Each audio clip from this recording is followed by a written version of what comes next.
Sindaco Bordin, allora questo è un progetto che smentisce tanti luoghi comuni negativi sui giovani, trasferendo valori e conoscenze.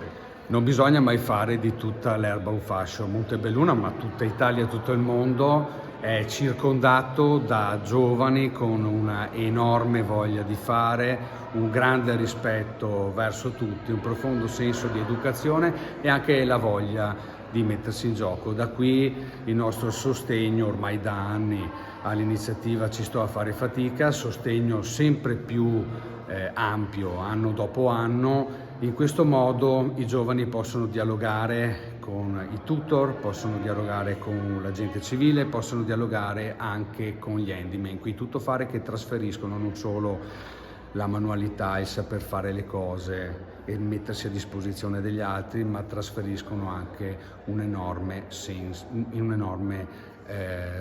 sentimento di buon senso. Il rapporto umano è alla base di tutto, non resta altro che le amministrazioni ovviamente sostengano sempre di più queste iniziative, perché guardare i ragazzi, vederli così felici, che dialogano tra di loro, con gli anziani in casa di riposo, eccetera, eccetera, fa bene all'umanità e fa venire veramente un enorme sorriso.